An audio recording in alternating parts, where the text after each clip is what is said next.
The next voice you hear will be the President of the United States. I just got goosebumps. DJ Laz. Obama.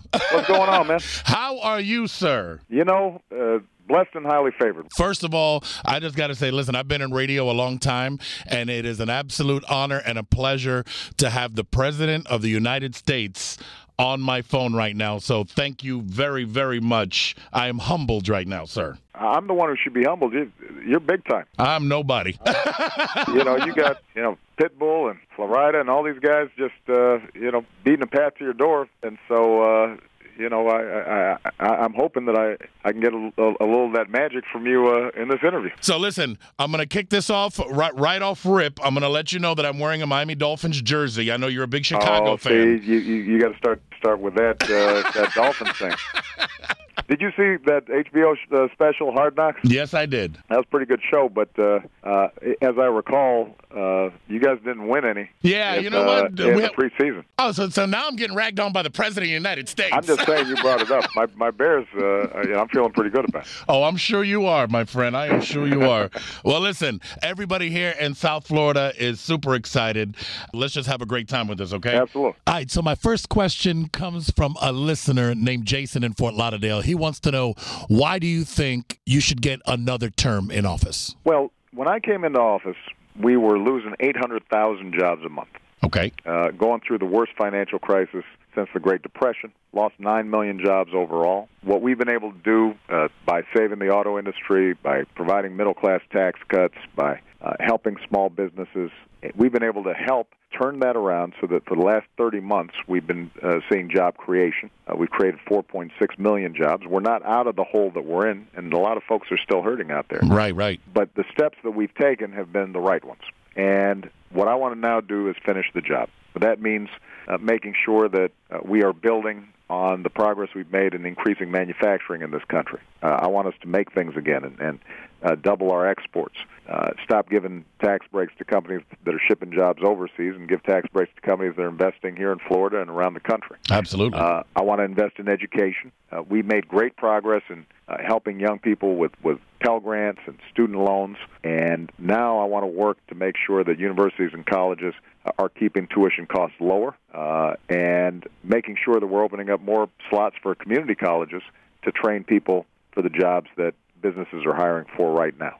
I want to continue to double the use of clean energy that we've been investing in, solar and wind, that can help our environment but also put a lot of people back to work and help us reduce our dependence on foreign oil. And I want to, just as I ended the war in Iraq, begin the process of winding down the war in Afghanistan, bring our troops home, save some of that money to help reduce the deficit, but also put people back to work here in the United States. So we've got a strong program for the future. It involves making sure that we get comprehensive immigration reform done, building on the work that I've done to make sure that DREAM Act students are not getting deported. We've got a lot of work to do, and I can only do it if I've got people out there who are getting registered and making sure that they vote. For the average American that doesn't follow politics and doesn't watch the State of the Union address or anything like that, all they see is when they go to the pump, they're paying over $4 a gallon for fuel. When they're going out to get a job, it's very difficult for them to get a job. The average person out there doesn't follow it. What do you say to them? Well, what I'd say to them is that this is a choice, this election, and they need to know enough about what Mr. Romney is proposing, okay, which is basically a $5 trillion tax cut, mostly going to the wealthy, which could result in middle-class taxes going up by an average of $2,000. Wow. Cuts in programs like the student loan program, cuts in things like education funding, cuts in things like our investment in science and research that are helping to find cures for diseases, and turning Medicare into a voucher, which means that older Americans are now going to find themselves potentially paying thousands of dollars more for their health care. And so if your basic idea is that the way you grow the economy is to help the folks who've already got a lot at the top, and then somehow the benefits are going to trickle down on everybody else, then Mr. Romney's your choice.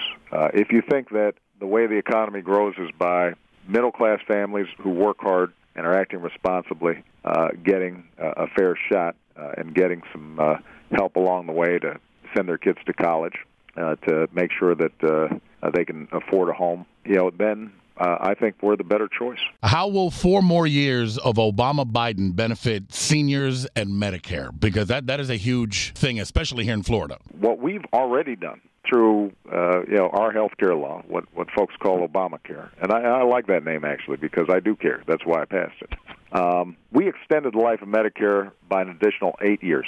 If it gets repealed, Medicare goes bankrupt by 2016.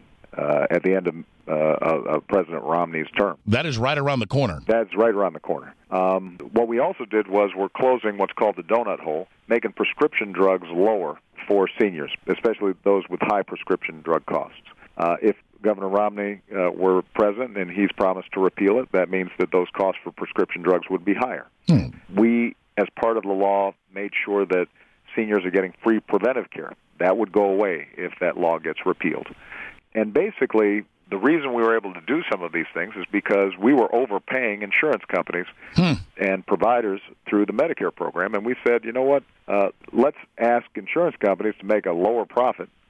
Let's make sure that we are not overpaying providers, particularly now that under Obamacare, you've got a situation where 30 million folks who don't have health insurance but work hard are able to get accessible health insurance. Yeah. So there's no reason to subsidize hospitals for just providing free emergency room care. They won't have to.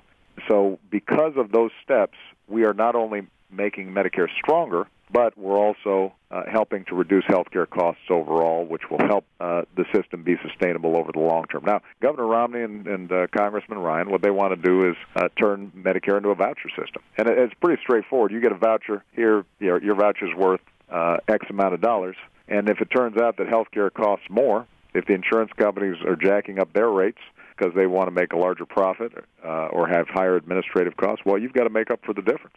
And seniors would be much less secure, and basically folks who've looked at it say that proposal over the long term destroys Medicare as we know it, a basic guarantee for seniors, and puts seniors once again at the mercy of insurance companies, and those especially who are sicker or more vulnerable, they would really pay the price. My Cuban-American parents would not be happy about that. They would not be happy about it. I guarantee you that. They do not want Medicare being a voucher system. I can tell you that right now. A couple more questions for you, Mr. President.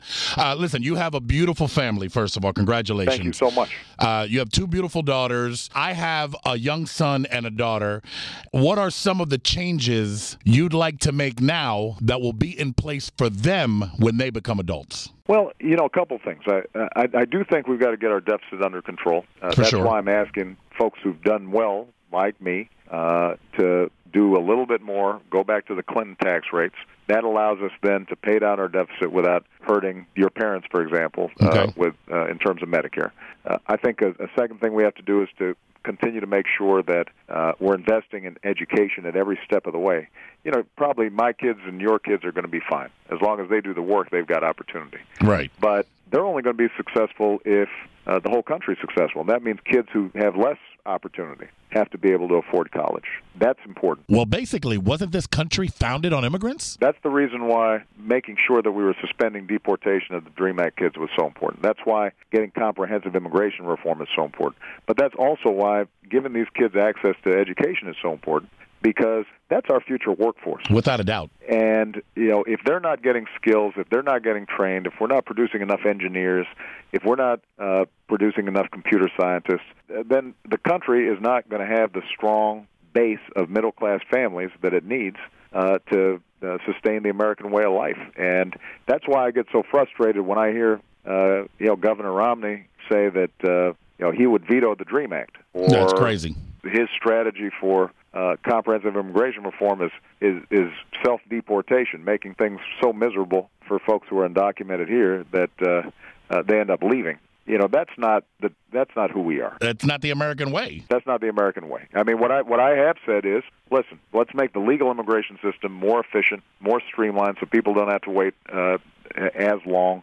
Let's make sure it's fair. But let's also get real when it comes to young people, many times who were brought here when they were 5, 6 years old. This is the only country they've known. That's right. They're American. Yeah, and for us to treat them otherwise makes no sense. But listen, I wanted to let you know I so appreciate this time. I would also like to just mention it's critical that people vote in this election. Even if you support the other candidate, I just want people turning out to vote. So if you need information about how to register to vote, we've got a website called gottaregister.com. Okay. GOTTA register.com. And if they need information about how to vote, where to vote, we've got something called gottavote.com, GOTTA vote.com. And if you can just encourage everybody to don't give away your power, use it. That's right. At the ballot box. That's how our democracy works. You know, the crazy part is everybody, they want something better. They want change. They want all this, like when everybody voted for you the first time around. But if you don't go out and vote, you're never going to get anything. You know what I'm saying? It's not going to happen. That's right. Thank you very much, Mr. President. I appreciate you, man. Hope I get a chance to see you in person sometime. Absolutely. I can't wait. That'll be my honor. Bye-bye. All right. Thank you, sir.